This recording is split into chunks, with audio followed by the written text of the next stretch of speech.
Boa noite a todos e a todas. Bem, nós estamos hoje aqui, meio que finalizando a trilogia dessa parábola, a parábola do filho pródigo. Para quem não assistiu às duas anteriores, eu vou sinalizando que essa é um pouco a continuação. A gente não vai dar hoje tanto destaque nem ao filho pródigo, nem ao filho mais velho, o filho que ficou. A nossa pretensão na fala de hoje é dar um destaque maior à figura desse pai retratada nessa parábola por Jesus. Então, já deixo a dica de quem não assistiu às duas outras palestras, elas acabam sendo uma complementação a essa de hoje. Então, em setembro, a gente falou só sobre o filho pródigo. Mês passado, a gente falou só sobre o filho mais velho. E hoje, a gente meio que fecha esse ciclo falando um pouco mais, refletindo um pouco mais sobre esse personagem que Jesus nos traz, nessa parábola. E como eu sei que tem gente aqui que não assistiram às outras palestras, eu me sinto no dever de fazer novamente, a leitura dessa passagem do Evangelho, que está lá no Evangelho de Lucas, no capítulo 15, dos versículos, a gente vai trazer o recorte dos versículos 11 a 32. Inclusive, foi essa passagem que Joana de Ângeles trouxe também como recorte no livro Em Busca da Verdade. E assim nos narrou Jesus essa parábola.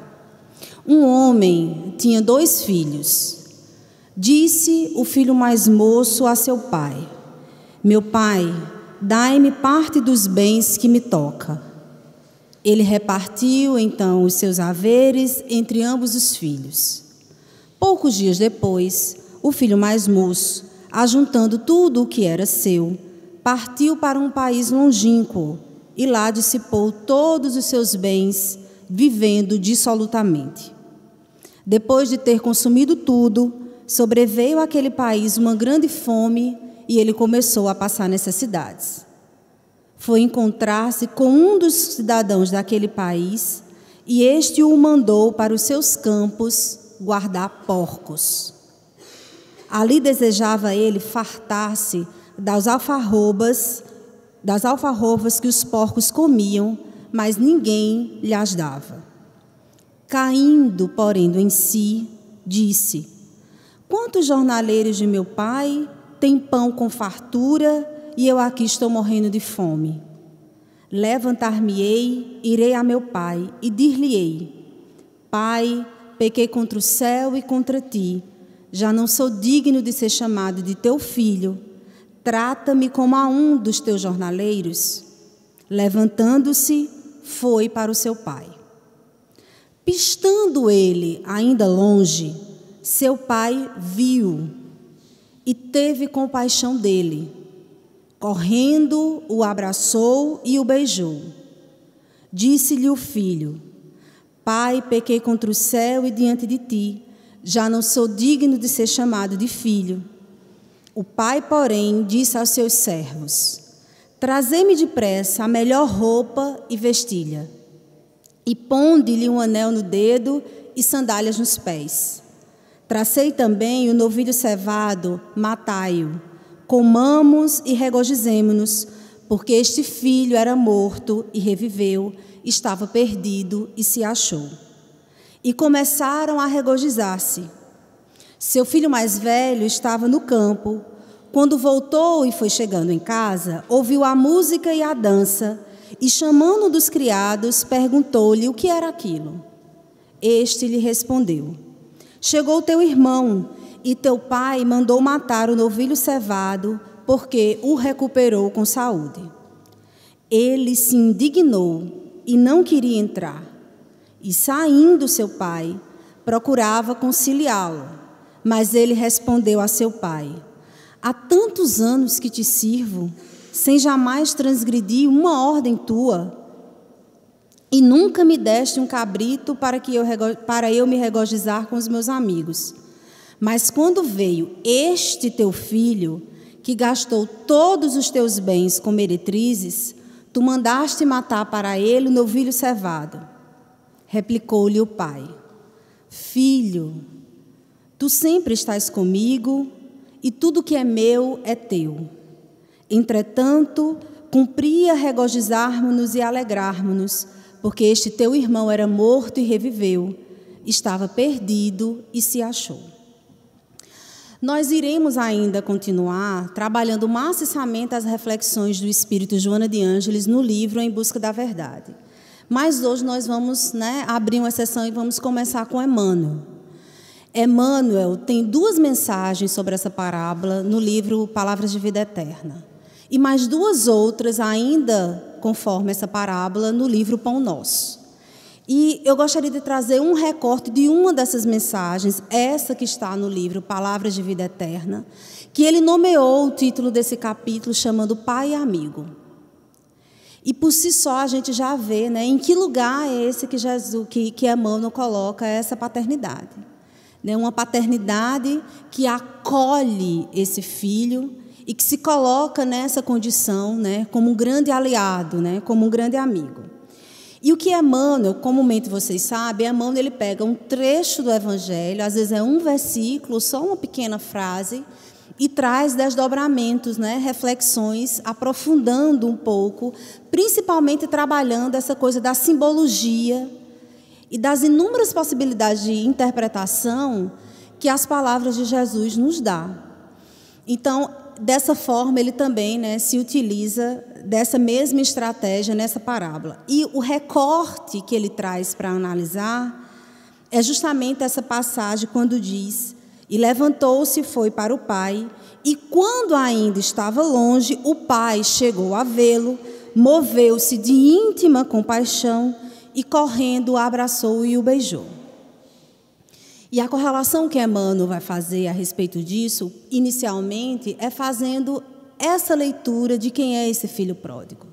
Aquele que se equivoca, aquele que se ilude, aquele que erra, aquele que fracassa diante das suas tentativas de querer acertar, aquele que às vezes está tão emaranhado nas ilusões do mundo e acaba, de certa forma, comprometendo os seus talentos, os seus haveres recebidos pelo grande Pai. Porém, o destaque que o Emmanuel dá nessa leitura é que ele diz o seguinte, que o filho pródigo retorna e recorda da providência divina. É por recordar que a providência divina nos alcança a todos, que esse filho tem a coragem de retornar. Porque quando ele cai em si e vai analisar os equívocos e as escolhas equivocadas que ele fez, ele começa a analisar como é que o pai trata os seus empregados, os seus servos. E lembra que aquele pai tem compaixão, que aquele pai cuida. E ele não tem mais a ousadia de voltar querendo que o pai o assuma na condição de filho. Porque talvez ele se veja tão arrependido e tão confrontado com seus próprios equívocos, que ele não se tem mais a audácia de se nomear como filho. Ele se coloca na condição de servo. Então, se meu pai, amoroso e misericordioso como é, trata os seus servos dessa forma, ele também tem condições de me tratar. Nem precisa ele me aceitar na condição de filho. Basta ele me acolher. E isso já seria motivo de júbilo para que o filho pródigo tivesse coragem de retornar. E aí Emmanuel traz o seguinte desdobramento. O amor de Deus nunca falta. Para toda ferida haverá remédio esperado. Para todo desequilíbrio aparecerá reajuste.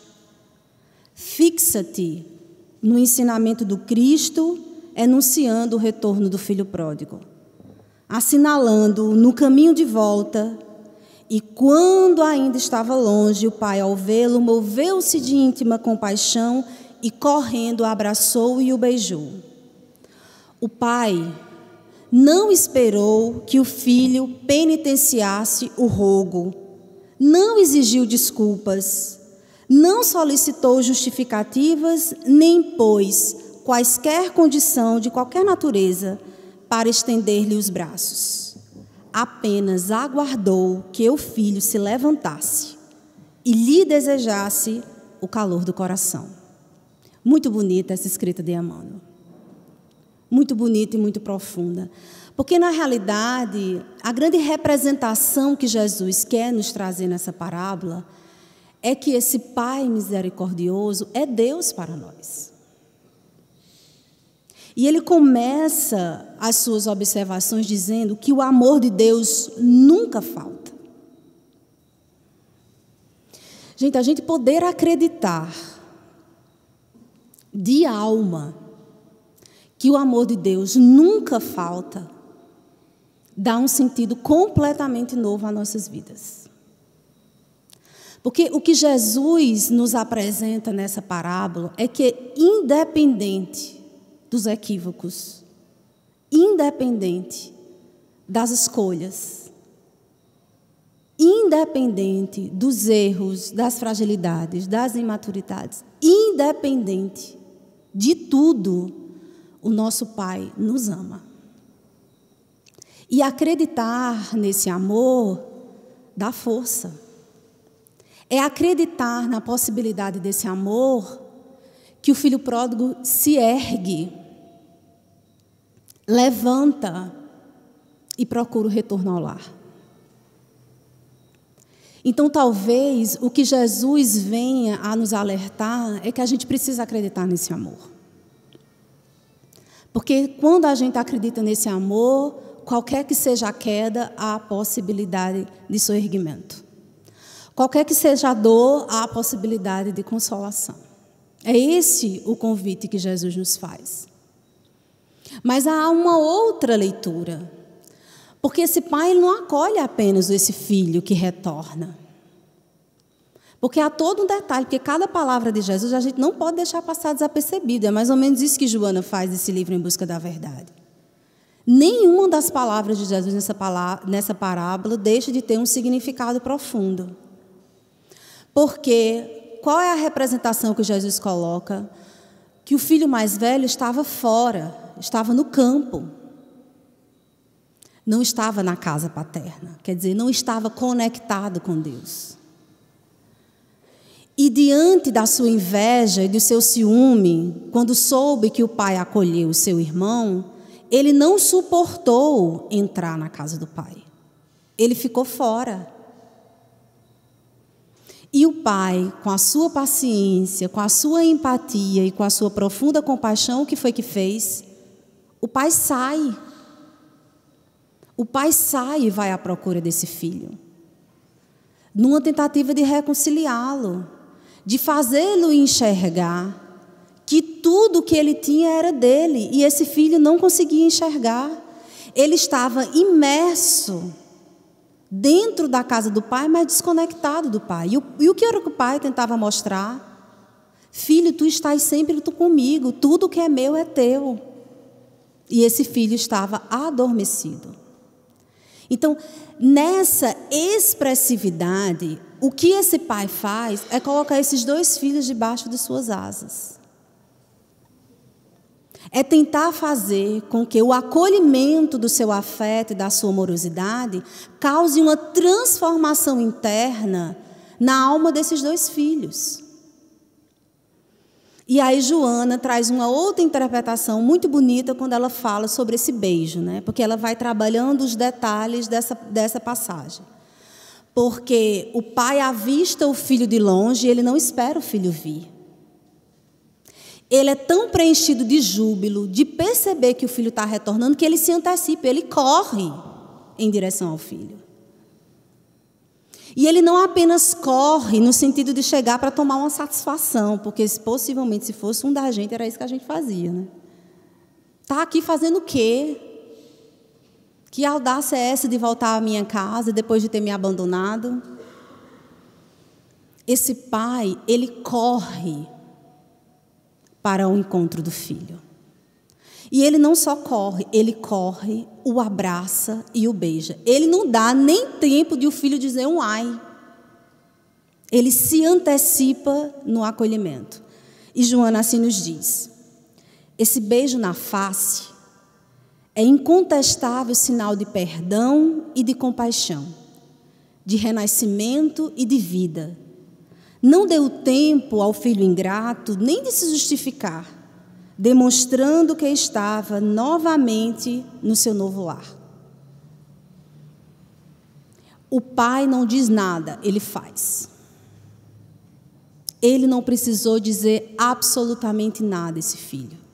Nenhuma repreensão, nenhuma confrontação, nenhuma humilhação. Muito pelo contrário. Com o seu gesto, o que ele fez foi acolher esse filho e dar oportunidade para que esse filho se renovasse sem constrangimento. Se reintegrasse à casa como um verdadeiro filiado de Deus. E não como um apartado, como um qualquer. Esse pai coloca a todos nós nessa condição de filiados. Somos todos filhos. E Joana ainda prossegue. O genitor misericordioso, que não censurou o desertor e o recebeu com júbilo, tampouco procedeu com reclamação em referência ao filho magoado. Foi buscá-lo fora e convidou-o ao entrar na festa a participar da alegria de todos. E aí ela traz uma outra observação interessante. É comum a solidariedade na dor, mas não no júbilo, em face da inveja e da amargura. Eu particularmente fiquei meio que ruminando as reflexões dessa passagem, assim. De fato, talvez, se esse filho tivesse chegado para esse pai, sei lá, na arrogância, se esse filho tivesse sido mal recebido, se esse filho tivesse sido humilhado por esse pai, possivelmente o filho mais velho teria achado bom.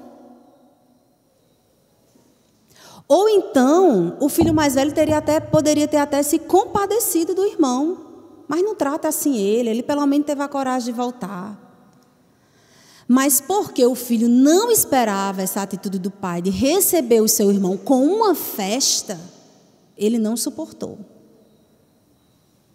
Talvez se o pai o tivesse recebido com repúdio, ele teria se solidarizado com o irmão. Mas como o pai recebeu com festim, ele não suportou. Porque a inveja e a amargura não permitiu.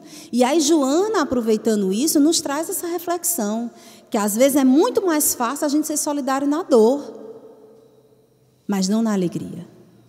E isso fala muito das nossas imperfeições, porque às vezes a gente só se sensibiliza o nosso coração para ter piedade para ajudar alguém quando o outro está na penúria da penúria, nas piores condições. Mas se o outro estiver na glória, no sucesso, na plenitude, a gente fica catando um defeito por não suportar, ter que lidar com o júbilo do outro que pode crescer. E aí ela traz essa outra observação interessante, quando ela nos diz: a terapia saudável para esses males, tanto os males que acometeu o filho pródigo, quanto os males que acometeu o filho mais velho, foi o amor do pai. A terapia saudável para contornar todos esses males foi o amor do pai. Sua compreensão e misericórdia, sua paciência e detalhe, e sua confiança na força do seu afeto. Porque às vezes a gente não tem muita confiança na força do nosso afeto. Às vezes a gente não tem muita confiança na força do nosso próprio amor. Foi por esse pai confiar profundamente na força do seu amor pelos seus filhos que ele conseguiu resgatá-los numa terapia das mais saudáveis, que é a terapia trabalhada com amor. Porque é só dessa forma, gente, que a gente aprende sem constrangimento. É dessa forma que a gente diminui as nossas resistências, que a gente deixa de fugir e se permite ter a abertura para poder se confrontar com os nossos próprios demônios. Não é uma lição de moral que nos redime. O que nos redime é a capacidade de amor que vai nas palavras de quem nos dá uma lição de moral. Então não é a palavra, é como a palavra. Qual é a energia da palavra? Qual é a intenção da palavra? Se a intenção dessa palavra de acolhimento, de reprimenda, né, de uma chamada, de um puxão de orelha, ela tiver carregada de afeto, de intencionalidade para o acolhimento daquele outro, ela faz sentido. Mas se não, ela nos desajusta, nos desequilibra, traz conflito, assevera ainda mais os nossos próprios, né, conflitos íntimos.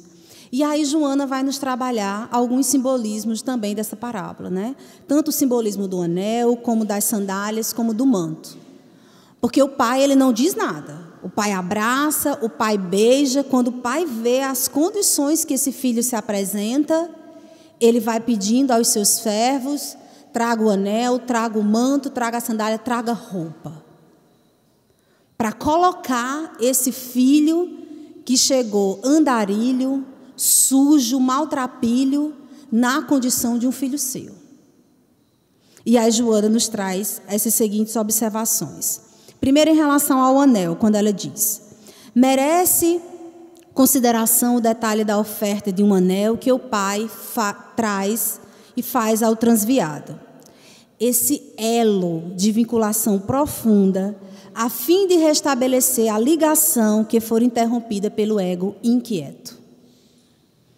Quando o pai entrega esse anel para o filho, ele está dizendo: eu estou fazendo as pazes.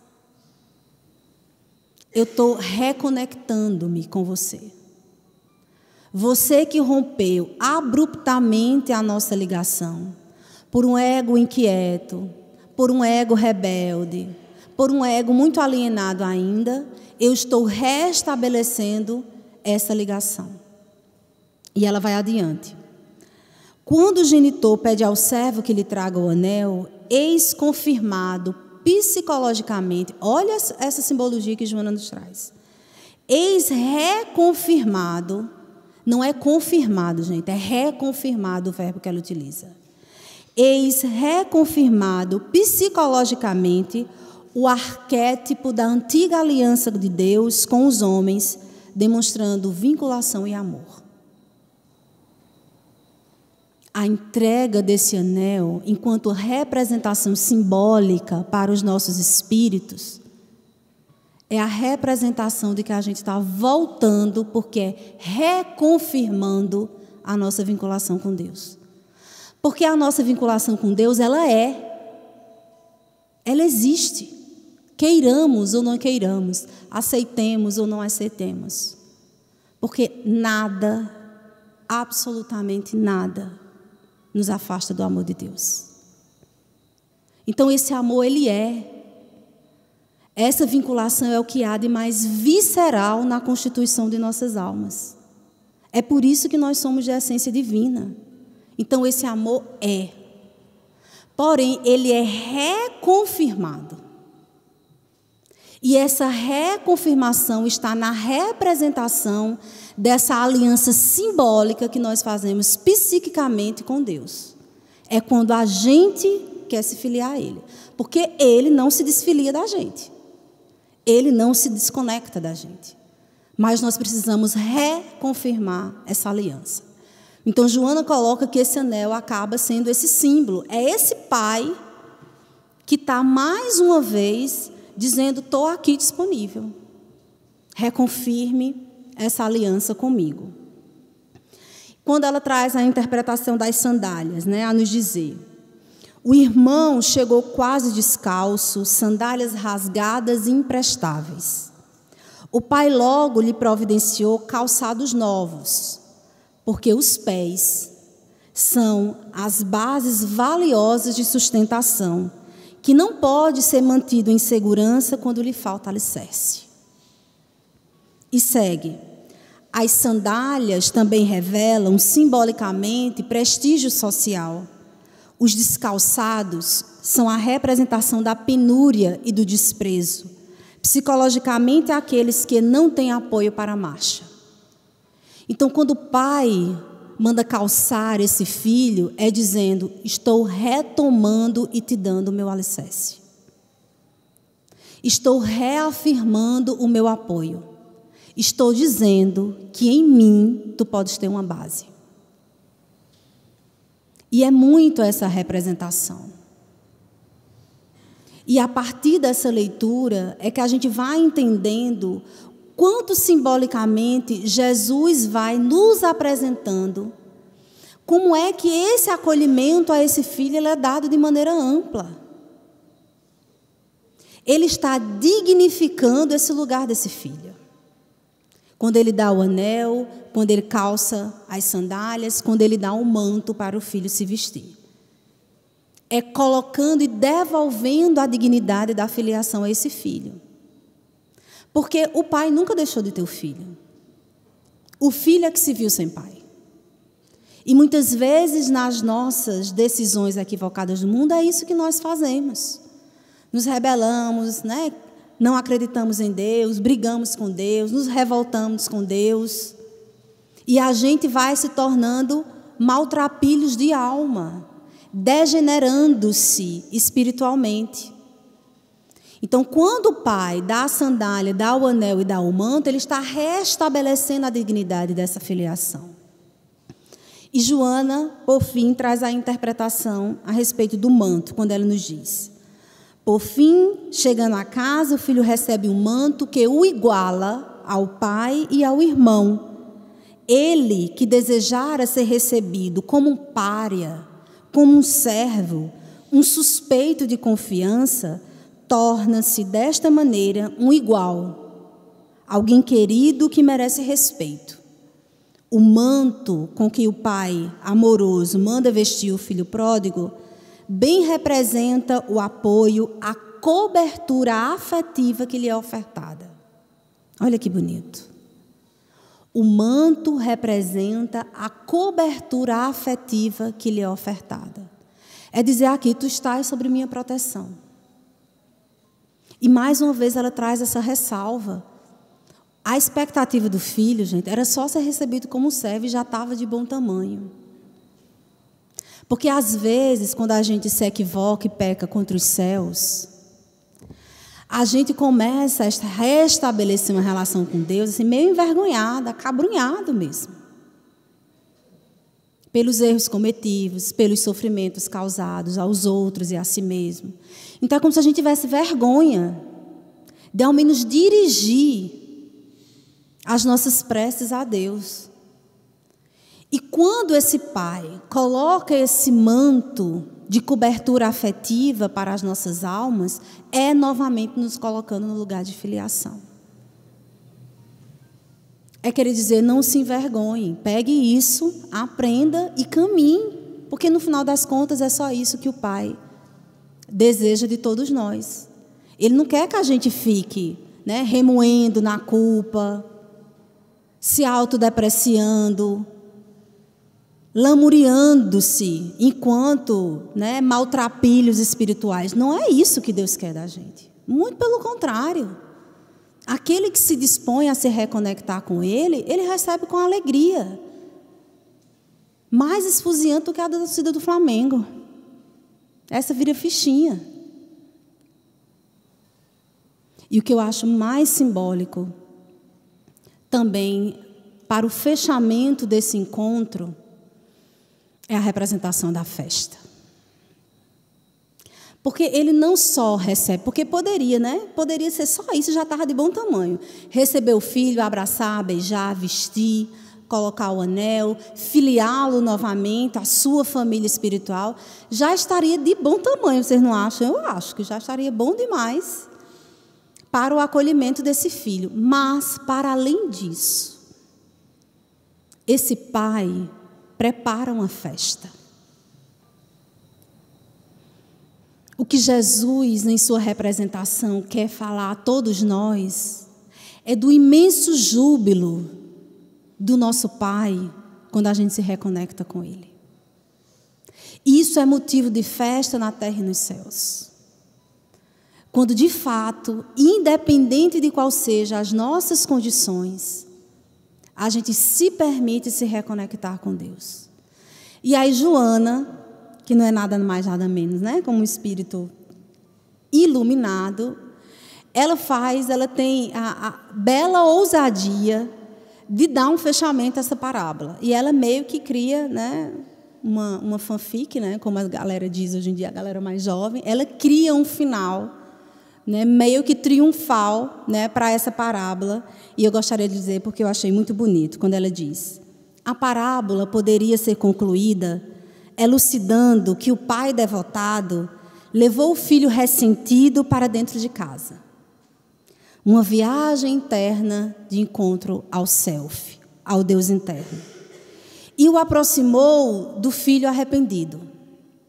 Assim sendo, olharam-se por largo e silencioso tempo de reflexão, superando distâncias emocionais, culminando em demorado abraço de integração dos dois eus, num self coletivo rico de valores e sentimentos morais, entre lágrimas que limparam as mazelas, as heranças lamentáveis do ego soberbo e primário. Muito bonita essa representação que Joana traz. Desse pai que vai fazer uma grande reconciliação. Desse pai que investe em afeto nesses filhos para que ele encontrem em si, a si mesmos. E eu juro a vocês que para mim isso ficou muito uma representação do que é que Deus faz conosco em nossas famílias. Onde muitos de nós ou somos o filho pródigo, ou somos o filho mais velho, e ele traz essa reunião nessa família para que a gente faça o quê, gente? Se encontrem, reflitemos as relações, perdoemo-nos, nos encontremos com nós mesmos diante dos conflitos que a gente estabelece com os outros. E é nesse manejo das dificuldades das relações, das dificuldades de convivência, que a gente vai lapidando esse nosso ser, trabalhando o ressentimento, trabalhando o nosso orgulho, trabalhando a nossa soberba, trabalhando a nossa inveja. Diga se não é o campo dos mais férteis os nossos próprios lares. E esse pai está como? Tentando, ajunta aqui, traz o ressentido para cá, traz o arrependido.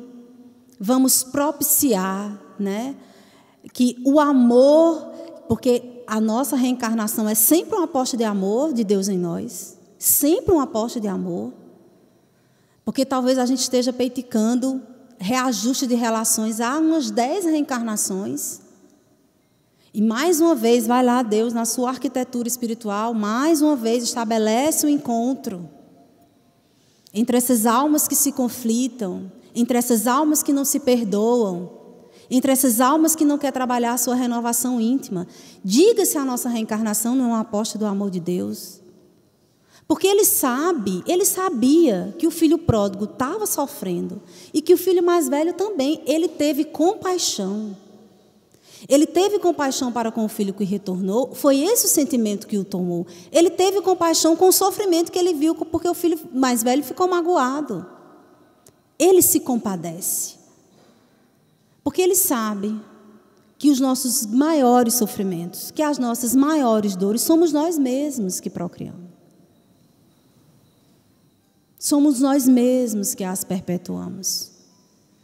Então, quando ele nos abraça num exercício de amor, confiando na força do seu afeto, é para nos ensinar. Está vendo? Eu fiz isso, faça vocês. Você equivocou, você errou, né? Você ludibriou, estou aqui de volta, lhe dando nova oportunidade. Estou dizendo a você que eu estou confiando. Vá lá, tente de novo. E tente de novo, e tente de novo, e tente quantas vezes for necessário. Porque não há possibilidade de a gente fugir do amor de Deus. Não há possibilidade. Seríamos mais inteligente de nossa parte se a gente pudesse ceder o mais rápido possível e estabelecer essa aliança da maneira mais saudável possível. E, de certa forma, né, é esse o convite que Jesus nos faz. E Joana nos diz: é muito comum a busca de Deus pelas criaturas contritas, tristes, pesarosas, que se sentem perdidas, embora vivenciando a desintegração dos valores morais, ao invés de predispor-se a serem por Deus encontradas, avançando na sua direção. Porque esse é um outro ensinamento muito importante que essa parábola nos traz. É a nos dizer assim, olha, não precisa só buscar a Deus quando nos tornarmos pocilgas morais, não. Não precisa a gente esperar e cair no fundo do poço, não. Não precisa a gente desconectar-se, apartar-se, romper-se. É essa a leitura. Se fôssemos sábios, nunca nos apartaríamos de Deus. Porque é essa a nossa garantia de felicidade. É a única garantia de felicidade e de paz íntima. Não há outra, é a única. Se a gente quiser, que a gente se iluda achando que felicidade está em outro lugar, mas só há uma única possibilidade de felicidade, é a nossa vinculação com Deus. Então, no lugar da gente só procurá-lo, né, quando a coisa está preta, não precisa. Já desenvolvemos um tanto de inteligência, já desenvolvemos um tanto de moralidade. Coloquemos isso agora a nosso favor. Restabeleçamos essa aliança pela sensatez, pela racionalidade, pela fé, por um exercício legítimo de amorosidade. E aí nós vamos para uma mensagem que eu achei muito oportuna, meio que refletindo a respeito disso, né? Como é que se encaminha a nossa relação com Deus? Quando é que geralmente a gente procura a Deus? Como é o tipo de vínculo que a gente estabelece, né, nessa nossa relação com Deus? Aí eu me deparei com essa mensagem que está lá no livro Pro Nosso, que chama-se Compreendamos. O nome, a gente precisa estar muito atento aos nomes que Emmanuel dá, né, para os títulos de suas mensagens. Ele está nos dando orientação, ele está nos dizendo assim, compreendamos. E as mensagens e a reflexão que ele nos traz é a seguinte: no mundo antigo, não compreendia as relações com o Altíssimo, senão através de suntuosas oferendas e pesados holocaustos. Certos povos primitivos atingiram requintada extravagância religiosa, conduzindo sangue humano aos altares. Tais manifestações infelizes vão se atenuando no cadinho dos séculos. Só uma pausa aí. O que Emmanuel está querendo nos colocar? O quanto a nossa relação com Deus era primária. Porque o que ele está falando aqui é do nosso próprio processo evolutivo. No nosso processo evolutivo, o nosso vínculo com Deus foi estabelecido por essa troca. Por medo, colocávamos o sacrifício para recebermos algo em troca. No germe da nossa vinculação com o divino estava esse tipo de negociação. Eu me lembrei muito da série Maria de Madalena. Quem ainda não teve a oportunidade de assistir, assistam, porque retrata a parte inicial do drama de Pedro. Está lá a sogra doente, obsidiada, não tem remédio que funcione, né? Não tem terapia que a cure, e Pedro desesperado para conseguir dinheiro para comprar um carneiro para dar em sacrifício no templo. Isso éramos nós, gente, na nossa vinculação com Deus. Precisava dar alguma coisa para ter o direito de receber em troca. Vocês acham que a gente ainda não tem esse ranço? Temos. Temos. E Emmanuel segue. O cristianismo, olhem essa observação, o cristianismo operou completa renovação no entendimento das verdades divinas. Porque quando Jesus chega, ele faz uma revolução no esclarecimento da lei. Ele nos esclarece a respeito da lei e nos apresenta, de fato, a característica de Deus como Pai bom e misericordioso. Então, Jesus nos apresenta isso. Porém, ele assim complementa. O cristianismo operou completa renovação no entendimento das verdades divinas, contudo, ainda em suas fileiras, costumam surgir absurdas promessas que apenas favorecem a intromissão da ignorância e do vício. Quem são essas fileiras se não somos nós? Que talvez não compremos mais um carneiro para dar em sacrifício. Mas ainda estabelecemos a relação com Deus. Não, eu não posso, né, faltar na atividade que eu sou voluntário, porque, né, vai que Deus... Eu não posso fazer isso ou fazer aquilo, porque vai... Ou então, como a gente faz os nossos pedidos em nossa prece. Nas promessas bobas que ainda hoje a gente acredita, por mera superstição. Diga se isso ainda não é um ranço em nossas almas, porque aqueles espíritos lá atrás éramos nós mesmos. Porém, quando chegou Jesus, e aí é o que é mais uma das coisas também bem emblemáticas na minissérie. Porque, assim, Pedro, vocês vão ver, ele se atrapalha todo, gente, nesse aperreio para poder dar alguma coisa em sacrifício para a sogra ficar boa. Ele vai se atrapalhando, olha, entra numa encrenca, quase é preso. E aí, ele, nessas tentativas, aí ele encontra Jesus. E quando Jesus cura a sua sogra, o que é que Jesus pede? Qual é a oferenda? A oferenda que Deus quer é a renovação de nossas almas. Essa é a única oferenda. E foi isso que Jesus veio nos ensinar. A oferenda que agrada a Deus é a nossa renovação contínua da nossa capacidade de amar. É dessa forma. É a única. É como melhor amar. Qual a melhor estratégia de amar? Qual amor precisamos desenvolver? Seja ele através do perdão, da renúncia, da abnegação, da resignação, do trabalho. Qualquer que seja a manifestação desse aprimoramento de amor, essa é a única oferenda agradável a Deus que Jesus veio nos ensinar. Porque Ele se fez essa oferenda. Ele não foi só do blá, blá, blá. Ele se fez essa oferenda por muito nos amar, nos ensinando, clareando os nossos espíritos, dando um sentido novo a essa vinculação, nos apresentando um Deus misericordioso e amoroso.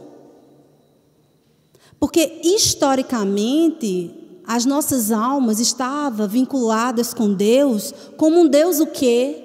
Vingativo, que a gente morria de medo. Qual é o Deus que Jesus nos apresenta? Quem coloca a aliança entre nós e Deus é Jesus com seu testemunho de amor. É o seu testemunho de amor que vem nos exemplificar o que é que a gente precisa fazer para se vincular com Deus e sermos, de fato, uma real oferenda. E ele ainda coloca: a mais elevada concepção de Deus que podemos abrigar no santuário do Espírito é aquela que Jesus nos apresentou, em nolo revelando Pai amoroso e justo, à espera dos nossos testemunhos de compreensão e de amor. À espera dos nossos testemunhos de compreensão e de amor. Se é esse Pai que a gente tem, não precisa mais temer. Precisa só aprender a amar. Se é esse Pai que nos perdoa, não precisa mais temer. Basta aprender a também perdoar. Então, quando a gente coloca Deus nessa relação, a gente também acaba mudando a nossa própria relação com Ele.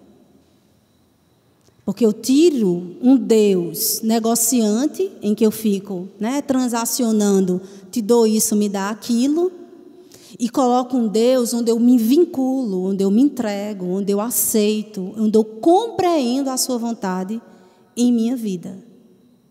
Porque talvez seja, dos nossos propósitos existenciais, um dos mais importantes. É todos nós descobrirmos qual é a vontade de Deus em nossas vidas. Qual é a vontade de Deus na sua vida? E na sua, e na sua. Esse é o nosso propósito existencial. Está aberto a entender qual é a vontade de Deus em nossas vidas. E quando compreender, aprender a amar. E quando compreender, a gente vai descobrir, todos nós, que independente de qual seja a vontade de Deus em nossas vidas, todas se conjugam para o verbo amar. E aí Joana, de maneira muito poética, também traz uma reflexão muito interessante a respeito disso, quando ela nos diz: esse Deus não necessita de qualquer culto externo, de manifestações formais, de celebrações que deslumbram, dos comportamentos extravagantes. Deus encontra-se na atmosfera que é a fonte de vida, nutrindo tudo quanto existe. Mas também Ele está nos ideais e mais além, em toda parte. Nos sacrifícios, na abnegação de santos e mártires, de cientistas e de trabalhadores, de intelectuais e de idiotas, em todas e quaisquer expressões de vida.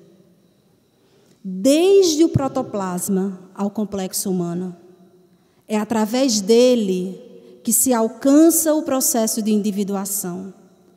Essa individuação não ocorrerá apenas por meio de momentos exitosos. Olha essa observação de Joana. Essa individuação não ocorrerá apenas nos momentos exitosos, mas nesse processo também surgem períodos muito difíceis. Nessa caminhada também tem períodos muito difíceis.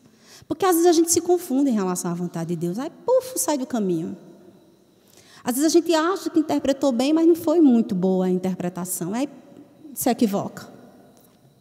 Mas sempre há a possibilidade de volta para esse caminho. E ela traz: é através do amor que a divindade penetra a consciência humana. Se quer saber se a gente está vinculado com Deus, é essa receita que Joana nos dá. É através do amor que a divindade penetra a consciência humana. Quer saber se a gente está vinculado com Deus? Pergunte se está amando suficientemente.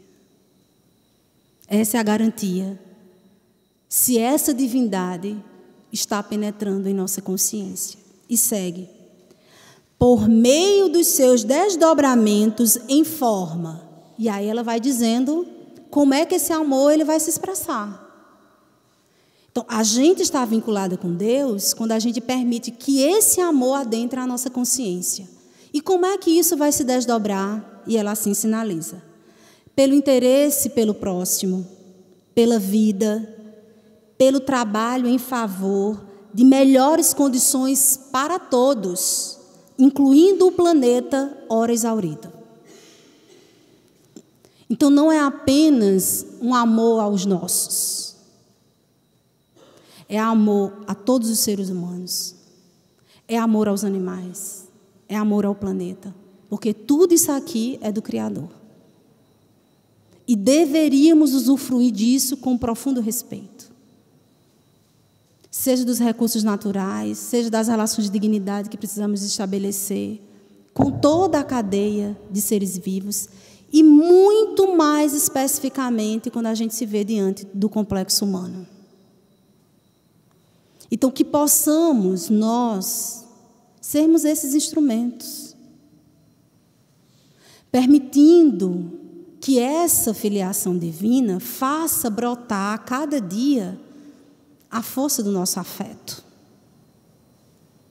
Porque é só quando tivermos essa capacidade e recebermos essa nutrição afetiva que vai ficar suportável aturar o parente, perdoar a maledicência, suportar os ressentimentos. A gente não vai fazer isso a golpes de mágica, a gente só vai fazer isso amando. E quer aprender a amar? Sigamos Jesus.